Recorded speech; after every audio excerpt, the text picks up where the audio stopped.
Hello મિત્રો, તો હું છું તમારી ટેલી મિત્ર કલ્યાણી. તો મિત્રો, તમે આગળના વિડીયોમાં જોયું હશે કે મલ્ટી કરન્સી ટેલીમાંથી કેવી રીતે ક્રિએટ કરી શકાય છે.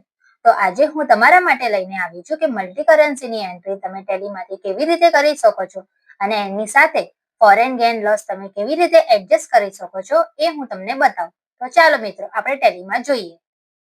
ચાલો મિત્રો, ટેલીમાંથી આપણે મલ્ટી કરન્સીની એન્ટ્રી કેવી રીતે પાસ કરી શકાય એ હું તમને આજે બતાવું. તો સૌથી પહેલાં તમને વાઉચર ઉપર એન્ટર કરવાનું રહેશે. એના પછી તમારે જેમ કે પરચેસ કરું છું તો પરચેસની એન્ટ્રી, તો અહીંયા આગળ હું પરચેસની એન્ટ્રી પાસ કરું છું. સૌથી પહેલાં પાર્ટી સિલેક્ટ કરી લઈશ. જેવી રીતે આપણે ડિફોલ્ટ ટેલીની એન્ટ્રી પાસ કરીએ છીએ સેમ એઝ ઇટ ઇઝ જ છે. પ્લેસ ઓફ સપ્લાયની અંદર હું નોટ એપ્લિકેબલ અપ્લાય કરીશ. અહીંયા આગળ પરચેસ અકાઉન્ટ, હવે જેમ કે તમે કઈ સ્ટોક આઇટમ પરચેસ કરો છો એ તમને અહીંયા આગળ એડ કરવાની રહેશે. ક્વોન્ટિટી જેમ કે મારી 1 છે. હવે અહીંયા આગળ તમને શો થતું હશે $11, એટલે તમે એના પછી એન્ટર કરશો તો તમને અહીંયા આગળ રેટ ઓફ એક્સચેન્જ શો થશે કે જે દિવસે તમે એન્ટ્રી પાસ કરો છો એ દિવસે ડોલરનો રેટ શું છે એ તમને અહીંયા આગળ અપ્લાય કરવાનો રહેશે. એના પછી અહીંયા આગળ જેવી રીતે ડિફોલ્ટ ટેલીમાં ઓપ્શન આવે છે સેમ એવો જ છે, તો તમને સિલેક્ટ કરવાનું છે. એના પછી તમને અપ્લાય કરવાનું રહેશે આઈજીએસટી. અધર કન્ટ્રીમાં તમે કોઈ પણ સ્ટોક આઇટમ પરચેસ કે સેલ કરો છો તો તમને સિલેક્ટ કરવાનું છે જીએસટીની જગ્યા ઉપર આઈજીએસટી. અહીંયા એન્ટર કરી દઈશ, અહીંયા નો કરી દઈશ અને એને હું સેવ કરી દઈશ. હવે જેમ કે મેં પરચેસની એન્ટ્રી પાસ કરી છે, પરચેસ પછી હું એન્ટ્રી પાસ કરું છું પેમેન્ટની. અહીંયા આગળ કે મારે પેમેન્ટ કરું છું 29 સપ્ટેમ્બર 25.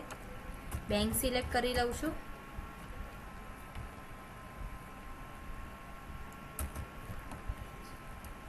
હવે અહીંયા આગળ હું પાર્ટી સિલેક્ટ કરી લઈશ કે એબીસી ટ્રેડર્સ છે. અહીંયા આગળ તમને અગેન્સ્ટ રેફરન્સ પૂછશે. હવે જેમ કે મેં એન્ટ્રી પાસ કરી છે 22 સપ્ટેમ્બરે અને 5 નંબરના વાઉચરમાં, તો અહીંયા આગળ તમને જે તમારી આગળની એન્ટ્રી છે એ પણ તમને શો થાય છે. તો અહીંથી હું સૌથી પહેલા આને સિલેક્ટ કરી લઈશ. પણ એ દિવસે જેમ કે મારો રેટ છે, જ્યારે 29 સપ્ટેમ્બરે એન્ટ્રી પાસ કરું છું ત્યારે ડોલરનો રેટ ચેન્જ થઈ ગયો છે.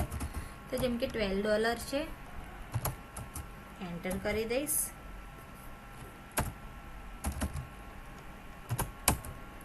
તો અહીંયા આગળ ઓટોમેટિકલી ચેન્જ થઈ જશે.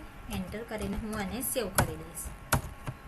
સેવ કર્યા પછી જ્યારે તમે બેલેન્સ શીટની અંદર જશો તો અહીંયા આગળ તમને શો થતું હશે અનએડજસ્ટ ફોરેન ગેઇન એન્ડ લોસ. કેમ કે જ્યારે મેં પરચેસ કરું છું સ્ટોક આઇટમ ત્યારે ડોલરનો રેટ અલગ હોય છે અને જ્યારે હું પેમેન્ટ કરું છું ત્યારે ડોલરનો રેટ અલગ હોય છે, જેના લીધે તમારે અહીંયા આગળ અનએડજસ્ટ ફોરેન ગેઇન લોસનું એક ઓપ્શન શો થાય છે કે જે અનએડજસ્ટ અમાઉન્ટ છે. હવે આની એન્ટ્રી તમારે કેવી રીતે કરવાની છે ટેલીમાં, એટલે કે ટેલીમાંથી તમે ફોરેન ગેઇન લોસ કેવી રીતે એડજસ્ટ કરી શકો છો એ આપણે જોઈએ. તો સૌથી પહેલા તમને જવાનું રહેશે અંદર, વાઉચર પાસ કરવાની રહેશે જનરલની. અહીંયા આગળ ચેન્જ મોડ પર હું ક્લિક કરીશ અને use for foreign gain loss adjustment ઉપર એન્ટર કરી દઈશ. હવે અહીંયા આગળ સૌથી પહેલા હું અપ્લાય કરી દઈશ પાર્ટી, કે જે પાર્ટી પાસેથી પરચેસ કર્યું છે અહીંયા આગળ સૌથી પહેલા અપ્લાય કરી દઈશ ફોરેન ગેઇન લોસનું લેઝર અને એના પછી સિલેક્ટ કરીશ પાર્ટી.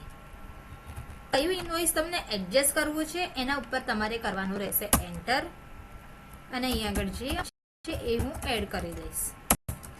અને એક ઇન્વોઇસની સાથે તમારા જો મલ્ટી ઇન્વોઇસ હોય તો તમે એને પણ સેમ એન્ટ્રીની અંદર એડજસ્ટ કરી શકો છો. એક્ઝામ્પલ તરીકે અહીંયા આગળ મારું 3 નંબરનું છે, 4 નંબરનું છે અને 5 નંબરનું છે. તો ત્રણેય એન્ટ્રીને જો તમને એડજસ્ટ કરવી હોય તો પણ તમે એકસાથે એન્ટ્રી એની પાસ કરી શકો છો. હવે મારું 5 નંબરનું ઇન્વોઇસ છે જે એડજસ્ટ થઈ ગયું છે. બેલેન્સ શીટની અંદર જઈને જોઉં તો અહીંયા આગળ જે તમને અનએડજસ્ટ ફોરેન ગેઇન લોસ શો થતું હતું એ હમણાં રિમૂવ થઈ ગયું છે. તો આવી રીતે મિત્રો ટેલીમાંથી મલ્ટી કરન્સીની એન્ટ્રી પાસ કરીને ફોરેન ગેઇન લોસ એડજસ્ટ.